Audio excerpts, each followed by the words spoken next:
Programa Café com Leite. Oferecimento Drogarias Avenida. 25 anos de sucesso. A direção certa da sua saúde.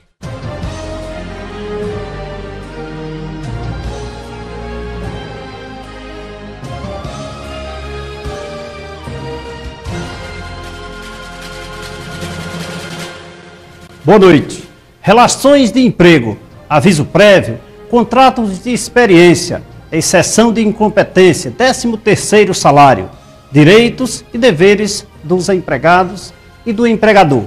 Este e outros assuntos discutiremos hoje com o Dr.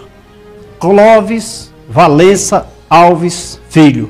Ele que é juiz do trabalho da primeira vara do trabalho da região metropolitana do Cariri, a quem eu quero convidar nesse momento. Dr. Clóvis, por favor.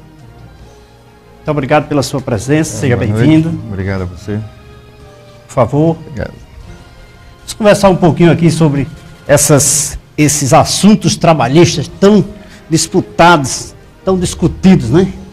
Lembrando a você, telespectador, que a partir de agora você pode interagir com a gente através do telefone 3511-2146 e também pela internet no site programa cafécomleite.com.br. Faça a sua pergunta e nós vamos tentar discutir esse assunto aqui com o Dr. Clóvis Valença. Dr. Clóvis, mais uma vez, muito obrigado pela sua presença. Sua presença enriquece o nosso programa e com certeza alegra os nossos telespectadores. Eu que agradeço o convite, para mim é uma satisfação poder estar aqui, discutir com você, trocar ideias com os telespectadores e é sempre uma boa oportunidade de falar sobre o direito do trabalho, direito esse que envolve a sociedade como um todo. Dr. Clóvis, eu queria começar, existem umas discussões assim muito grandes sobre a relação emprego-trabalho. Eu queria que o senhor iniciasse esse nosso bate-papo, fazendo essa distinção da relação de emprego e relação de trabalho. Na verdade, existe uma frase que nós costumamos, dentro do direito do trabalho, aplicar sempre. Né? Todo o empregado é um trabalhador, mas nem todo trabalhador é um empregado. Né? O que é que nós queremos dizer com isso? Que existem relações de trabalho e existem relações de emprego. Em toda relação de emprego, consequentemente, existirão as obrigações inerentes àquele contrato.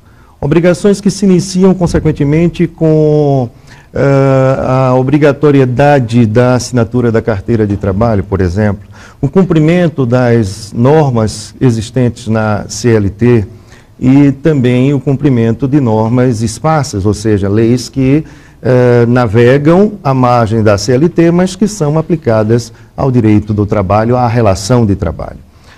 A relação de emprego. A relação de trabalho, ela está vinculada ao trabalho, por exemplo, autônomo, onde você exerce uma atividade, mas sem o requisito da subordinação.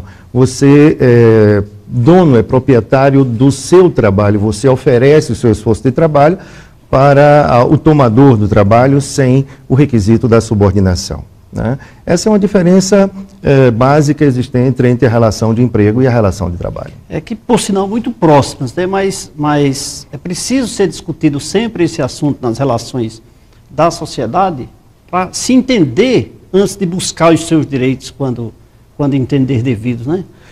Porque, na realidade, existem requisitos para que você configure a existência de uma relação de emprego. Né? Eu poderia citar, por exemplo, o artigo 2º da CLT, que define a figura do empregador. E o artigo 3º da CLT, que dita os requisitos para que você tenha a figura do empregado. Então, naquela relação, onde, digamos assim, teoricamente, você entende que exista uma relação de emprego, se as figuras, se os requisitos da não eventualidade, da onerosidade, da prestação pessoal do serviço não se encontrar presentes, consequentemente você aí não terá uma relação de emprego, poderá ter sim uma relação de trabalho. E essa relação, eu não sei bem essa pergunta, mas veja só, a relação hoje se comenta muito colaborador, funcionário, enfim, outros nomes eloquentes, associados, né? Mas a definição específica, segundo na realidade, existe no meio trabalhista essa... utilizado muito mais pelos próprios administradores de empresas, né? Perfeito. Porque entendem alguns que a expressão empregado, né, é uma expressão que... Desqualifica muitas vezes. Exato, é uma expressão pesada. Mas se nós formos aplicar gramaticalmente o texto da lei, na realidade nós não podemos denominar de funcionário, de colaborador, de associado, porque a lei define a figura do trabalhador regido pela CLT como empregado, né? Isso está previsto lá no artigo 3º, então não há dúvida. Considera-se empregado toda pessoa física que trabalha diretamente. Então, o termo é empregado. É empregado. Empregado. Então, esses nomes aí, está no contexto ali dos marketings. Exatamente. Prepara um memorando para os nossos colaboradores, né? Você vai em algumas lojas, de repente tem o sistema de som, né, anunciando assim, associado, compareça aqui à frente de loja. Né? De repente, o associado ele vai querer lá no final da relação, né? Suas verbas trabalhistas, né? E com pleno direito, lógico. Né? Já que eu fui denominado de associado, eu quero alguma coisa como sócio dessa empresa, né? Então, agora, um outro tema importante que nós devemos iniciar nessa nossa conversa também é a questão do aviso prévio. Existe uma questão das pessoas pensarem, a maioria das vezes, se há ou não a necessidade da assinatura da carteira profissional no momento da contratação com um contrato de experiência. Geralmente se chega e diz, olha, eu quero contratar com experiência de 90 dias, sou obrigado a assinar a carteira? Na realidade, a discussão começa com relação, inicialmente no tocante ao prazo do contrato de experiência. Muita gente chega e diz assim, não, eu firmei um contrato de experiência com duração de 3 meses. Ah, não, eu firmei um contrato de experiência com duração de 90 dias. Qual é o correto? 3 meses ou 90 dias? Mas não é a mesma coisa? 3 meses não é igual a 90 dias? Não. Na realidade, quando a lei fala em dia, você tem que contar dias. Quando a lei fala em mês, você tem que contar mês. No caso do contrato de experiência, a lei fala em 90 dias. Então, você tem que obedecer os 90 dias. Mas 90 dias não dá no mesmo? Não são 3 meses? Não. E eu dou um exemplo muito prático. Digamos que você tenha um contrato de experiência que se inicia no dia 1º de agosto. Agosto tem quantos dias? 31. 31. Setembro? 30.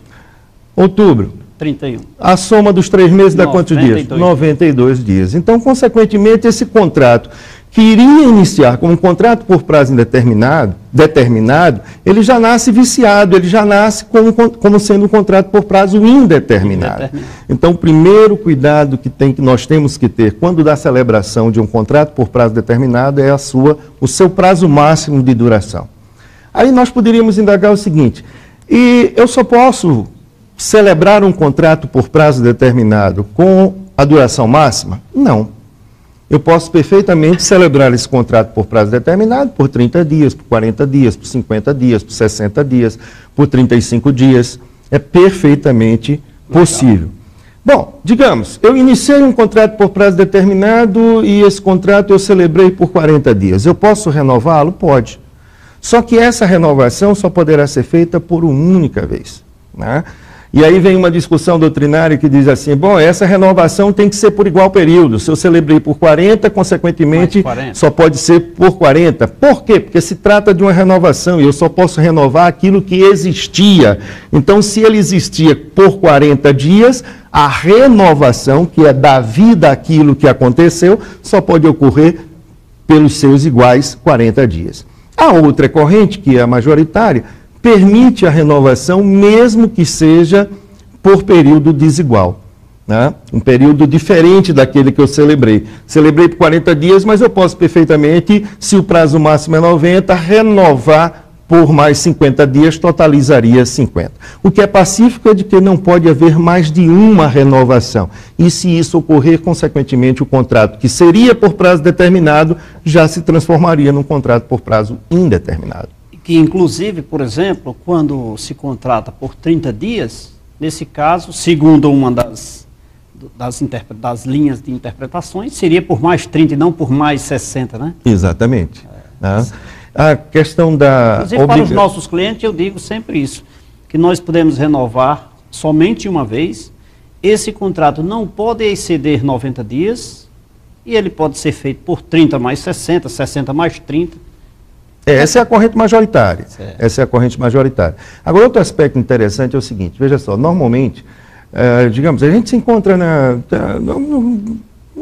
mesa de um bate-papo e tal, informalmente conversando, aí o colega chega e diz assim, poxa, que coisa boa, estou feliz da vida. Lembra de João Paulo? Ah, sim, João Paulo, que estava ali tentando algum emprego e tal. Conseguiu, ele agora está empregado. Que coisa boa, vamos vibrar por ele, vamos comemorar com ele. Agora tem um detalhe, já assinaram a carteira de trabalho dele? Aí o colega diz do lado, não, calma, não assinamos ainda porque ele está no contrato, assinou um contrato de experiência.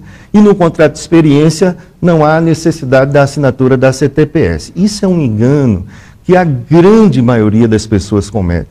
O fato de você celebrar com o empregado um contrato por prazo determinado, um contrato de experiência, não o exime, não o desobriga da assinatura da CTPS. O artigo 29 da CLT é bastante claro. Ele diz, iniciada a relação de emprego, você tem um prazo, o empregador tem um prazo de 48 horas para assinar e devolver a CTPS desse empregado devidamente assinado. Ela não limita a questão do tipo de contrato que foi celebrado. Ela não diz, não, um contrato por prazo determinado, um contrato de experiência, não se faz necessária a assinatura da carteira, só após, quando esse empregado terminar esse contrato de experiência, que terá a carteira assinada. Por engano, a assinatura da relação empregatícia tem que ser nesse prazo previsto no artigo 29, conforme eu disse, 48 horas. Independente se é um contrato por prazo indeterminado ou um contrato por prazo determinado. Mas, doutor Clóvis, veja só, 48 horas para que eu devolva a CTPS, porém eu tenho que assinar com a data... Sim, a data do primeiro dia efetivamente trabalhado pelo empregado. Né? Porque muitas vezes acontece o seguinte, digamos, nessa situação que eu informei, eu inicio uma relação empregatícia através de um contrato de experiência, trabalhei os meus 90 dias, tendo renovado ou não, enfim, trabalhei 30, renovei por mais 60, trabalhei 45, da forma com que nós colocamos, e muitas vezes, só após o término do contrato de experiência, é que o empregador assina a carteira de trabalho desse empregado e assina com aquela data, não retroativa. Né? É por isso que a legislação determina que a assinatura seja no momento em que o empregado efetivamente esteja iniciando a sua relação. E eu ainda vou mais longe. Eu ainda digo o seguinte, o prazo de 48 horas para a devolução, mas a relação de emprego, em detrimento da legislação da Previdência, eu sempre oriento o seguinte, assine a carteira hoje com a data de amanhã para que o empregado inicie as suas atividades amanhã. Desde que ele esteja iniciando realmente amanhã. Perfeito. Ele foi contratado hoje, na entrevista, digamos assim. Então ele vai iniciar a atividade dele amanhã. Daí ele já teria que deixar a documentação, por quê, doutor? No trânsito entre a sua residência, amanhã, até o trabalho, se houver um acidente, ele já está assegurado. Sim, então eu já oriento, assine hoje, com a data de amanhã, melhor do que assinar amanhã com a data de ontem. Né? E aqui um detalhe interessante, que muitas vezes, tanto os empregados quanto os empregadores não se apercebem, é com relação ao fornecimento de sua carteira de trabalho, que muitas vezes é o seguinte, a carteira de trabalho ele é um documento de identificação profissional do trabalhador, é um documento pessoal, é um documento seu, e é através desse documento que você vai fazer a contagem do seu tempo de serviço lá na frente, para que você venha se aposentar. Perfeito. Aí o que é que acontece? Digamos que você vai me contratar, eu vou ser seu empregado, e consequentemente você me solicita a carteira de trabalho. Eu simplesmente entrego minha carteira de trabalho. Eu entreguei minha carteira a você. Né? Que prova eu fiquei que entreguei meu documento de identificação profissional? Nenhuma. Então essa entrega tem que ser feita mediante um recibo. Porque você está colocando à disposição de outra pessoa um documento que é seu. E um documento, exatamente, um documento pessoal, um documento que vai fazer com que lá na frente você conte o seu tempo de serviço. E se esse documento foi extraviado? E se posteriormente, digamos assim, o empregador alegue que você não entregou o documento, que tipo de prova você vai ter para fazer a cobrança da devolução desse documento. Ah, mas isso não existe. Infelizmente existe bastante isso, né? Ainda existem tomadores de serviços que recebem a CTPS do empregado e muitas vezes não devolve dentro desse prazo previsto e a relação começa a criar vida, demora um determinado espaço de tempo, mas por um motivo ou por outro vem a ser encerrada e cadê a carteira? A carteira não aparece, o empregado fica muitas vezes à mercê das necessidades. Lembrando que nós estamos conversando aqui com o Dr. Clóvis Valença Alves Filho, ele que é juiz do trabalho da primeira vara trabalhista da região metropolitana do Cariri, sobre as relações de emprego entre empresas, entre empregadores e empregados. Mas, doutor Clóvis, eu queria tomar um cafezinho, eu queria fazer... No Jô Soares, ninguém sabe o que tem naquele copo, mas caneca, aqui, né? Faço questão de lhe servir um cafezinho aqui. Programa Café com Leite, sem café não sem dá café certo. Não, o leite já está presente, tem que ter o café agora na xícara, evidente. E eu queria falar também das Drogarias Avenidas, que completa este ano 25 anos de sucesso. Na compra de R$25, você concorre a 25 tablets e a um carro 0 km. Nas compras em qualquer loja das Drogarias Avenidas ou da TCA Cosmético. Consulte as regras no site drogariasavenidas.com.br. Vamos a um rápido intervalo comercial e já já nós voltamos.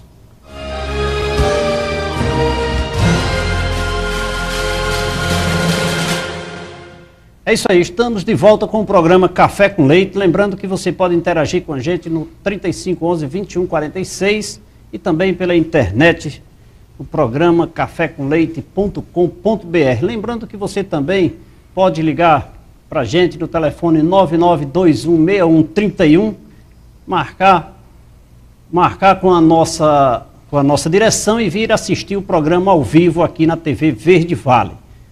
Você também pode assistir todos os nossos programas anteriores no site programacafécomleite.com.br. Estão todos lá disponíveis para você acessar e assistir. Doutor, as perguntas aqui, esse nosso bate-papo está, para mim, muito interessante, mas eu creio para o nosso telespectador, viu? Porque os internautas aqui começaram a fazer perguntas, o telefone aqui não para de tocar, nós vamos aqui atendê-los, né?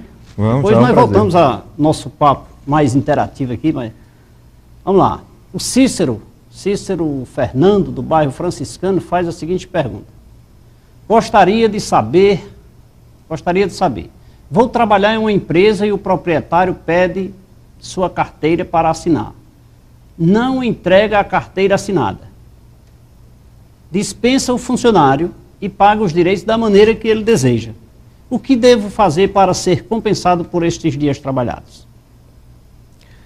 Bom, na realidade, o fato do trabalhador não ter tido a carteira assinada não descaracteriza a relação de emprego, tá?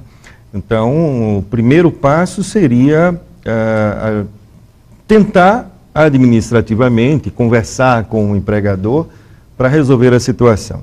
Não conseguindo, consequentemente, o caminho seria ajuizar uma ação e, no ajuizamento desta ação, reivindicar os direitos inerentes àquela relação de emprego. A começar pela assinatura da carteira de trabalho, né? Porque, existindo a relação, como de fato ele alega que existiu, o empregador não cumpriu com o que eu chamo de obrigação número 1 quando se inicia uma relação empregatícia, que é exatamente assinar o documento de identificação profissional do empregado. Então, a primeira reivindicação do empregado seria exatamente o reconhecimento do vínculo empregatício e as parcelas inerentes àquele período que ele trabalhou. Aí há uma situação interessante, que é uma situação processual, uma questão de prova. Porque diz o artigo 818 da CLT que incumbe a quem alega provar, tá? Então, se ele vai alegar que trabalhou, a prova será dele, empregado. Tá? Que tipo de prova ele poderá apresentar? Prova documental, prova testemunhal, Aí ele vai ter realmente que levar a juízo, quando da designação da audiência, da data e hora marcada, as provas daquela relação existente. Comprovando, consequentemente, o empregador terá a obrigação de assinar a carteira de trabalho e de efetuar o pagamento daquelas verbas inerentes àquela relação. Olha aí, brilhante a resposta aí para o nosso telespectador Cícero Fernando, aqui do bairro Franciscanos, e o Hélio, aqui do bairro São José, doutor.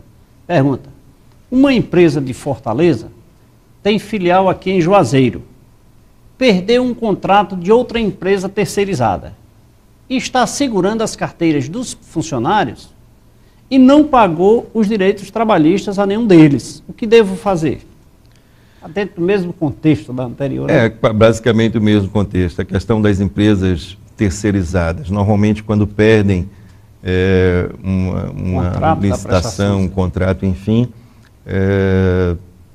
tem a tendência de demorar um pouco no cumprimento das obrigações trabalhistas.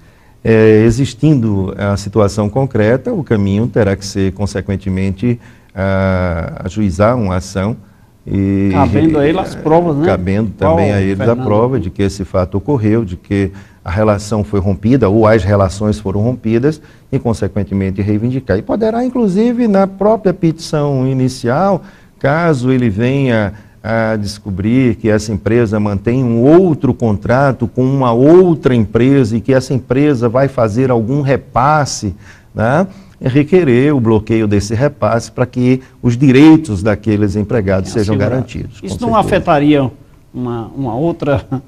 a outra turma, não? Da outra não, mas aí a outra turma mantém o contrato, está em vigor, nós temos que socorrer primeiro aqueles que, na realidade, perderam o seu contrato de trabalho e que fazem jus aos seus direitos. Doutor, aos internautas aqui, nós temos aqui ainda algumas perguntas.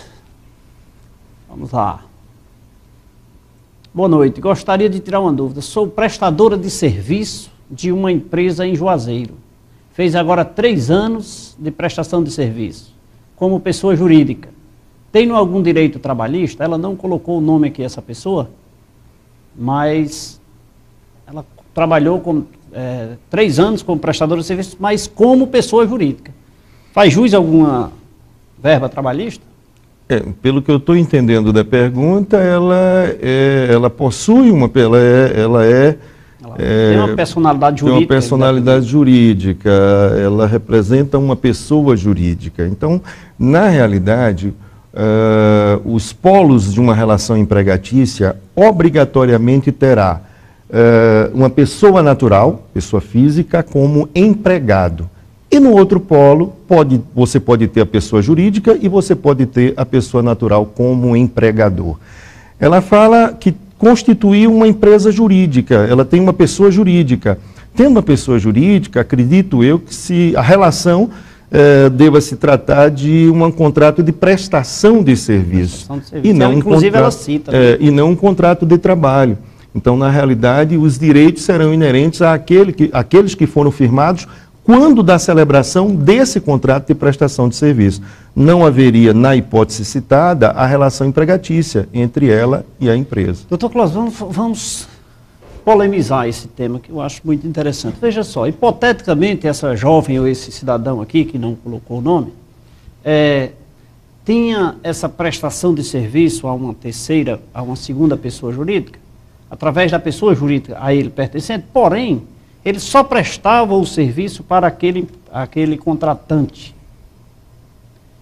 Ele só recebia dele e ele cumpria um determinado horário para executar uma determinada tarefa. Eu vou criar aqui uma situação. Hipoteticamente, eu trabalho com um serviço de manutenção de ar-condicionado. E eu só tenho um contrato com a empresa X. Eu já tive, hipoteticamente, uma relação de emprego anteriormente. Isso caracteriza um vínculo? Bom, veja só. Se eu conseguir provar...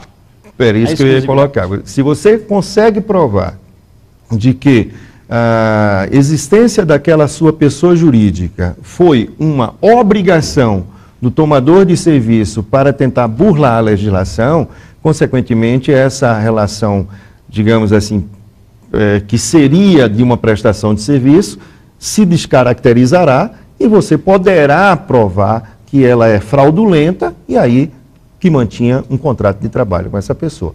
Mas a prova vai ser absolutamente sua. É você que vai ter que provar que, na realidade, aquele contrato, aquele pseudo-contrato de prestação de serviço foi uma forma de fraudar a legislação trabalhista, que você tinha obrigação em cumprimento de horário, você só prestava serviço exclusivamente para aquele tomador de serviço, que, na realidade, a forma de pagamento era um pagamento X pactuado e que você recebia aquele valor ou por semana, ou por quinzena, ou por mês, mas apenas daquele tomador de serviço, ou seja, você teria uma dificuldade maior de provar, porque na realidade existia um contrato, uma pessoa jurídica à frente do negócio.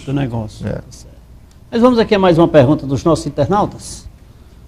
Como fazer se o empregador há muitos anos desapareceu e deu fim à CTPS do empregado sem dar a devida baixa? Bom, aí o caminho, novamente, seria a justiça do trabalho. Trabalho para o doutor Clóvis. Na realidade, nós temos aqui na região 2 varas, então há uma distribuição. Ela pode cair para a primeira vara, quanto para a segunda vara, né? Seria mais um trabalho. Mas qual o procedimento? É juizar a ação, essa ação será consequentemente distribuída para uma das varas, a Secretaria da Vara fará a notificação para o reclamado, né? E você podia me perguntar assim, e se eu não tivesse mais o endereço desse reclamado, né? Nós hoje temos convênios em que há a possibilidade de você detectar pela razão social se aquela empresa está ativa ou não. E aí a própria vara faz esse tipo de pesquisa e procede à notificação, designando dia e hora para a realização da audiência, a parte vem e se tenta a conciliação. Se na realidade houver a contestação no tocante à relação de emprego, eu volto para aquela colocação anterior, tá? A prova da relação de emprego é de quem alega, então o empregado aí teria que provar. Em havendo a prova, existindo a confirmação daquele contrato de trabalho, aí a assinatura da carteira será evidentemente uma obrigação que não poderá deixar de ser cumprida. Doutor, eu me empolguei tanto com a nossa conversa aqui, com essas perguntas, que meu café esfriou, viu? Mas eu vou já tomar um cafezinho com leite aqui. Mas vamos lá, mais uma perguntinha aqui. O funcionário com contrato de experiência de 90 dias, que nós estávamos conversando ainda há pouco, né? Dentro deste contrato, sofreu um acidente de trabalho. Quando terminar a licença, ele vai ter direito à estabilidade para ser demitido ou pode voltar para dar início ao restante do contrato de experiência? Ele voltará para dar início ao restante do contrato de experiência. Ele será afastado em face do acidente ocorrido, né? Cumprirá todo aquele período evidentemente previsto pela legislação e ao término ele volta, aí seria uma opção inclusive, né? Ele pode até acordar com o empregador, retornar para o cumprimento do restante do seu contrato de experiência. Doutor Clóvis, mas veja só, no período do contrato de experiência, hipoteticamente 90 dias, quando o fato ocorreu, um acidente de trabalho, ele passou 60 dias, 90 aí afastado, 90 dias afastado, e no retorno desses 90 dias, ele teria uma estabilidade provisória de 12 meses por força da legislação previdenciária, não é isso? Existe uma corrente que entende que, na realidade, ele vai cumprir com esta garantia, eu não chamaria de estabilidade, né? Eu tenho uma certa divergência, uma garantia provisória no emprego durante esse período. Por que eu não chamo de estabilidade? Porque eu entendo que a estabilidade é uma garantia definitiva, né? Quando o empregado adquiria a estabilidade no emprego, ele só poderia ser demitido se cometesse uma falta grave, né? Falta essa prevista lá no artigo 482 da CLT. Por isso que eu chamo de garantia provisória no emprego. Por quê? Porque essa garantia ela é fornecida apenas em um dado momento e em virtude de uma situação momentânea existente dentro do contrato de trabalho. Encerrou aquela situação, ele poderá ter seu contrato extinto a qualquer momento. Aí eu, dentro desse contexto, eu lhe pergunto, 90 dias de contrato de experiência, a senhora lá engravidou. Existe essa garantia provisória? É interessante, porque até alguns meses atrás, isso era um entendimento pacificado, não existia divergência com relação a isso. Se o contrato foi firmado por 90 dias, se o contrato for um contrato por prazo determinado de 1 ano, e a empregada viesse a ficar grávida, consequentemente, pelo fato de, no início da celebração, ela ter ciência de que aquele contrato tinha um período X de vigência, ela não receberia, não adquiriria essa garantia provisória no emprego. Se encerraria no momento da data prevista para o seu término. Mas, recentemente, questão de 6, 7 meses atrás, aproximadamente, uma das turmas do Tribunal Superior do Trabalho decidiu que, na realidade, mesmo estando a trabalhadora sobre a égide de um contrato por prazo determinado, se ela viesse a ficar grávida, ela teria as garantias previstas na legislação, ou seja, a garantia provisória no emprego durante aquele período de gestação. Então, é um precedente que se abre, o Tribunal Superior do Trabalho decidiu desta forma e hoje se questiona. Ainda nós temos como posição, digamos assim, pacificada, majoritária, de que, na realidade, ela não teria direito a permanecer do emprego, porque quando deu início à sua relação, já tinha ciência da data do seu término, independente do que ocorreu no seu transcorrer. E ela pode ser contratada já grávida? Pode. E obedece a mesma regra? Pode. Não há nenhum impedimento para que o empregador contrate um trabalhador, uma trabalhadora que esteja gestante. Nenhum impedimento. É evidentemente que a partir do momento que ela celebrou o contrato, se encontrando grávida, ela já adquire a garantia provisória no emprego. Aí não tem problema. Mas eu digo, mesmo no contrato de espera, mesmo no contrato por prazo determinado. Não há nenhum impedimento. Certo. Vamos começar um pouquinho mais aqui. Com quantos anos a carteira de alguém pode ser assinada? As pessoas não estão colocando o nome aqui na frente, doutor. Por isso eu não estou citando o nome dessas pessoas, dos internautas. Bom, Vareli aqui, Bairro Salesianos, pergunta: com quantos anos a carteira de alguém pode ser assinada? Bom, na realidade, a nossa legislação, ela prevê que o empregado menor pode começar a trabalhar com 16 anos de idade. 16 anos de idade, você menor, você pode, consequentemente, ingressar no mercado de trabalho, e aí vem a obrigação da assinatura da carteira. Mas nós não podemos também esquecer que, a partir dos 14 anos de idade, você, como empregado aprendiz, você pode se iniciar no mercado de trabalho. E aí, consequentemente, é uma exceção à regra. Você terá a sua carteira assinada, mesmo tendo celebrado esse contrato de aprendizagem, a partir dos 14 anos de idade. Tá? Então, seria a idade mínima, 14. Desde que você celebre um contrato de aprendizagem, a partir dos 14. Mas você menor não vai assinar um contrato de aprendizagem, vai querer começar a trabalhar em qualquer atividade, consequentemente, aí, a partir dos 16 anos. Certo. E eu sempre oriento aos nossos clientes, quando contador, doutor Cláudio, que muita cautela nessa contratação, porque muitas vezes, subtende-se, o Ministério Público do Trabalho entende, dependendo da atividade da pessoa, da empresa, caracterizar de certa forma aí uma exploração do menor. Então, muita cautela nisso, eu peço aos meus clientes, cautela, uma análise criteriosa, consulta o Ministério do Trabalho, vou consultar, saber se a atividade condiz com a contratação do menor para aquela atividade especificamente, já para evitar... No menor aprendiz, né? No menor aprendiz, com certeza. Né? Vamos lá, as perguntas aqui, doutor, dá para fazer uns 3 programas. Né? A pessoa sendo terceirizada tem o contrato... Bom, essa internauta não colocou a pergunta, não colocou o nome aqui, mas diz: a pessoa sendo terceirizada tem um contrato e será regido pela CLT ou pela legislação. Aí não foi bem claro aí, eu queria que ela refizesse a pergunta. Contrato...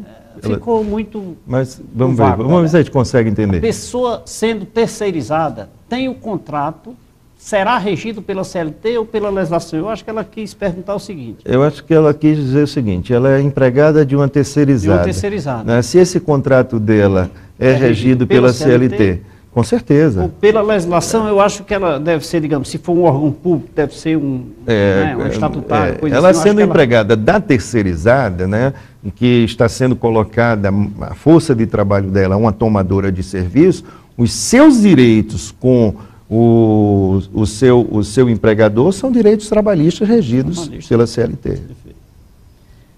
Vânia aqui trabalha na lei de contabilidade, viu? Fez uma pergunta aqui.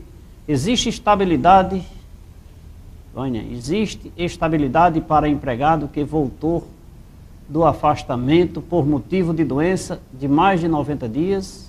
Peraí. E se existe o tempo? E se existe estabilidade, qual é o tempo? Vamos lá, vamos refazer. Existe estabilidade para empregado que voltou de afastamento por motivo de doença de mais de 90 dias, ou seja, o empregado estava afastado por motivo de doença e não acidente de trabalho. E se existe, qual é o tempo da estabilidade? Não seria, nesse caso, não seria estabilidade, mas garantia. Garantia, né? Se existe, seria garantia, né? E aí, doutor? Ele foi afastado em virtude de auxílio-doença. Passou 90 dias lá, recebendo os direitos da Previdência. Auxílio-doença. E retorna, ele tem as garantias, evidentemente, previstas na própria legislação. Ele tem aquela garantia provisória. Dos 12 meses? Dos 12 meses, ele não vai ter porque não foi acidente. Não foi acidente. Não foi acidente. A garantia dele ela fala de contrato ela apenas é um contrato por tempo indeterminado. Apenas diz que o afastamento foi por 90 dias. Né? Se ele tem essa estabilidade, foi por auxílio-doença. Não, por auxílio-doença ele vai retornar e o contrato dele vai continuar normal, um contrato por prazo determinado. Não, a garantia aí não vai ser concedida a ele porque foi apenas questão de doença. Temos outras perguntas aqui, doutor Cláudio, mas nós vamos aqui conversar um pouquinho sobre as drogarias avenidas. Vamos tomar um cafezinho com leite aqui, que o meu esfriou, mas dessa vez eu vou tomar, viu, doutor Cláudio? Vou tomar um cafezinho antes de esquentar, antes de esfriar, né? Porque café com leite, programa Café com Leite, sem o café não dá certo. Mas eu quero falar um pouquinho sobre as drogarias avenidas, que fazem este ano 25 anos de sucesso na região do Cariri. Na compra de R$ 25,00, você concorre a 25 tablets e a um carro 0 km. Nas compras em qualquer loja das drogarias avenidas ou da TCA Cosmético. Consulte as regras no site drogariasavenidas.com.br. Quero mandar um abraço para o meu amigo Edinaldo da Bahia Ferro, que está nos assistindo, e também a Júnior, lá no Caldas, e Dico, também lá no Caldas, aqui na Serra do Caldas, em Barbalha, que está ligado no programa, Pedro, e seu Chiquinho, também ligado no programa Café com Leite, ligado na TV Verde Vale. Vamos aqui a um rápido intervalo de apoio cultural, já já nós voltamos com o Dr. Clóvis Valença.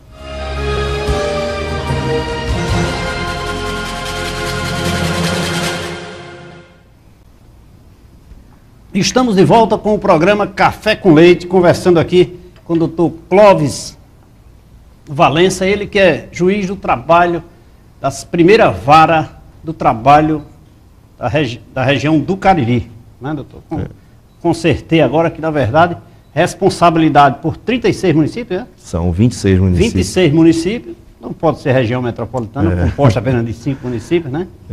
E muito trabalho, na verdade, porque 26 municípios para dar assistência. Na realidade, a nossa região, ela compreende os 26 municípios e nós temos atualmente 2 varas aqui na região. É a primeira... Juazeiro, quantos municípios compõem? 26 municípios 26 também, porque a partir do dia 18 de março de 2010, houve a unificação das jurisdições e as 2 varas ficaram respondendo pelos 26 municípios que compõem a região do Cariri. Muito bem. Doutor Clóvis, Bárbara Valença, aqui de Recife, fez uma pergunta, mas antes de fazer essa pergunta aqui, porque ela é de Recife, eu descobri uma coisa interessante sobre o senhor. Eu quero deixar registrado no programa Café com Leite, sobre que o senhor foi um fino jogador de futebol. Procede essa... Faz muito tempo Faz isso. muito tempo, né? Tentava jogar uma bolinha, como a gente chama lá em Pernambuco, nas peladas da vida, Peladas, né? não, mas o senhor jogou, me parece que no esporte. Mas isso faz muito tempo. Faz isso muito aí, tempo, coisa mas tem sentido esse assunto. jogamos uma bolinha de vez em quando, né? Aí- Atualmente aí tentei jogar o campeonato aqui de massa da região do Cariri, né? O primeiro campeonato massa da região. E na minha primeira partida, infelizmente, com menos de 10 minutos, talvez, na primeira arrancada que eu tentei dar, senti a coxa, então já fui para Já fui para o banco, aí já fui para o banco. Mas é um torcedor fino do esporte, Recife. Ah, sim, sou desde de criança, né, agradeço. Você é de Recife? Sou de Recife, minha família é toda de lá. E meu pai foi quem me levou para a Ilha do Retiro para começar a gostar do esporte. É uma paixão que a gente mantém, né? Para você ter ideia, o ano passado, quando o esporte estava para subir para a primeira divisão, saí daqui juntamente com um dos meus filhos, fui para Goiás para assistir o jogo, daquele debaixo de chuva e tal, e foi fantástico, a satisfação de ter. Maravilha. Bom demais. Faz parte da vida. Isso aí, né? faz parte da vida. E faz verdade. parte do livro, né? Da história. Faz parte da história.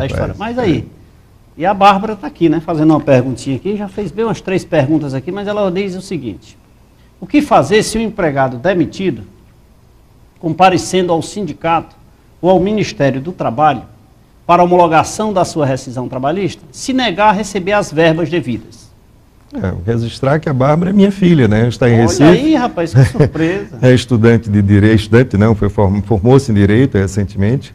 Aliás, esse ano, para mim, é um privilégio. Eu tenho 3 filhos, os 3 filhos estão concluindo Direito exatamente Futuro juiz esse do trabalho. ano.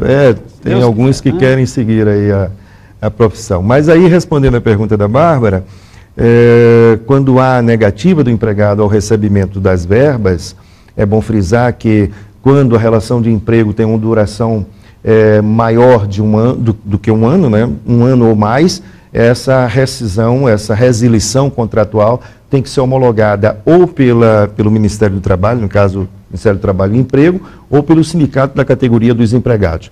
Mas se negando o empregado a receber, consequentemente o empregador deverá ajuizar uma ação de consignação em pagamento, junto, é evidente, à Justiça do Trabalho, relatando os motivos da dissolução do contrato e depositando aquele valor em juízo que entende ser cabível em face daquela extensão do contrato. Aí, Bárbara. Aí, doutor Clóvis, aí, seu pai, quero mandar um abraço para você do programa Café com Leite. E se ligue que todas as terças-feiras nós estamos sempre tratando de assuntos importantes do direito também.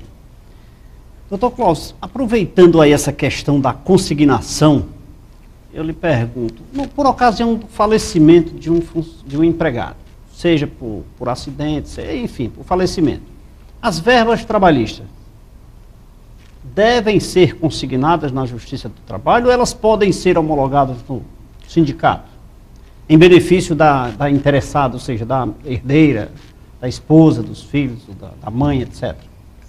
Desde que, na realidade, não exista dúvida com relação aos herdeiros, poderá haver essa chancela, essa homologação. Agora, existindo dúvida no tocante a quem é ou quem são os herdeiros, o caminho mais cauteloso seria, consequentemente, ajuizar uma consignação para que aí o juiz possa determinar a habilitação do inventariante ou das pessoas que, na realidade, são herdeiros daquele Eu até diria mais seguro, até para o próprio beneficiário, né? Com certeza. Porque aí o juiz terá a cautela de habilitar nos autos a pessoa responsável para o recebimento daqueles valores. Com as devidas comprovações, lógico, né? Com certeza. Doutor Clóvis, os internautas aqui, muitas perguntas aqui também no telefone, mas eu queria fazer uma pergunta aí rápida, nosso tempo terminando, mas sobre aviso prévio, que é uma polêmica aí, que está ainda embrionária, na verdade, né? Essa ampliação desse aviso prévio. O aviso prévio, na realidade, né, o aviso prévio proporcional, que nós esperamos 23 anos para ser regulamentado, para que fosse regulamentado o inciso 21 do artigo 7º da Constituição, veio através da Lei 12.506 de 2011. e, na realidade, trouxe uma frustração para muita gente, né? Por que uma frustração? Porque, se nós recordarmos das primeiras notícias, né, nós tivemos a divulgação de que o aviso prévio seria de 90 dias, que o aviso prévio agora foi aumentado e tal. Mas quando nós passamos a analisar a letra da lei, nós verificamos que, na realidade, essa lei veio conceder o aviso prévio de 90 dias, sim, mas para quem tiver trabalhado 21 anos ou mais para o empregador. Né? Então, para o empregado fazer jus ao aviso prévio de 90 dias, se faz necessário que ele tenha uma relação de emprego igual ou superior a 21 anos. E se for menor? Se for menor, ela vai ser proporcional. De que forma? Se o contrato tiver 1 ano e 11 meses, o aviso prévio permanecerá de 30 dias. A partir do 2º ano, você acresce 3 dias. E assim sucessivamente, ou seja, a cada ano trabalhado, você acrescerá 3 dias. Então, o empregado trabalhou 2 anos, aviso prévio de 33 dias. O empregado trabalhou 3 anos, aviso prévio de 36 dias. Enfim, e assim sucessivamente. Só terá direito ao aviso prévio de 90 dias a partir do momento que ele completar 21 ou mais anos de serviço. Né? Doutor, acrescentar 3 dias a mais é muito importante no momento da demissão em benefício do empregado. Mas eu lhe pergunto, aquele funcionário lá do contrato de experiência com 90 dias, por ocasião da demissão, eu não diria isso, nós vamos voltar aqui para o aviso prévio, né? Eu misturei com o contrato de experiência. Esse aviso prévio, ele está dentro do contexto da... Isso é o diretor, viu, doutor Clóvis? Que fica acionando que o prazo está esgotado. E eu misturo as perguntas de aviso prévio com... chegando ao final do programa. E ele fica acionando ali. E a gente tem que... Mas eu quero ainda fazer a última pergunta, doutor, em razão do prazo. Era só a questão da localização do pleito do benefício, que seria a competência. Em breves palavras, eu queria saber do senhor o seguinte, aproveitando até uma pergunta de um internauta. O cidadão morava em Fortaleza. Por força das circunstâncias, foi demitido. Veio morar em Juazeiro para tratar de saúde. A família dele é aqui. E ele não tinha condições de permanecer lá. Veio para Juazeiro. E aí?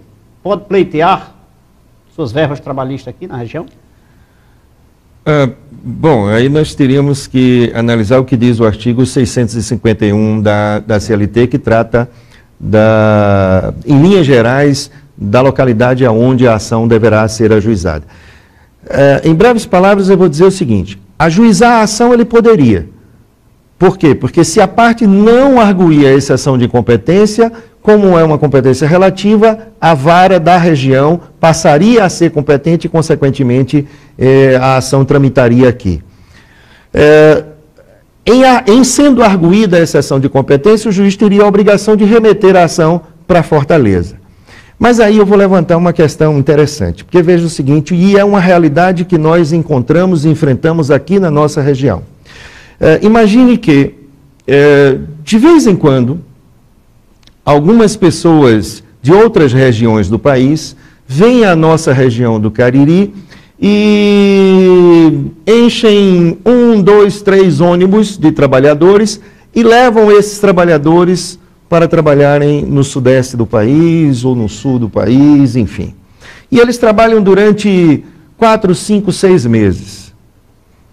Muitas vezes, após o término dessa safra, são dispensados. E são dispensados e retornam à região do Cariri sem nada a receber. Dizem assim, daqui uma semana você liga que a gente manda depositar o teu dinheiro. Uma semana a pessoa liga, às vezes ninguém mais atende o telefone. E aí eles se socorrem da justiça.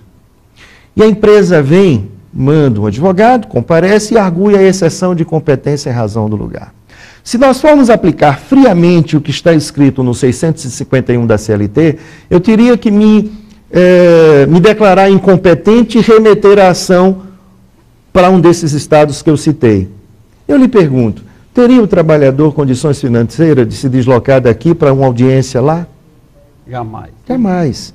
Será que nós não estaríamos aí impossibilitando o acesso à justiça se nós continuarmos a aplicar friamente o que diz o artigo 651. É um tema que eu gostaria que vocês que estão nos assistindo pensassem sobre isso, porque na realidade a CLT diz que a competência é do local da prestação de serviço. Então, obrigatoriamente, eu teria que me declarar incompetente e remeter a ação para onde o trabalhador exerceu a sua atividade. Mas seria isso a aplicação de uma justiça, inviabilizando esse acesso? Né? Pensem nisso. Muito bem, chegamos aí ao final de mais um programa Café com Leite, mas na terça-feira que vem estaremos de volta com um novo tema, um novo convidado para discutirmos assuntos de interesse seu, telespectador. Dr. Clóvis, mais uma vez, muito obrigado. Eu tenho certeza que o nosso telespectador agradece demais essas informações e eu quero revê-lo aqui no nosso programa, com certeza. Leite, foi um prazer grande estar aqui na TV Verde Vale com você, participando do programa, interagindo com o público, respondendo as perguntas e estou à disposição. Na hora que você nos convidar novamente, eu comparecerei para tomar um café com leite. Muito obrigado, Dr. Clóvis. Terça-feira estaremos de volta aqui com o apoio cultural das Drogarias Avenidas. Até terça que vem, se Deus quiser. Até lá.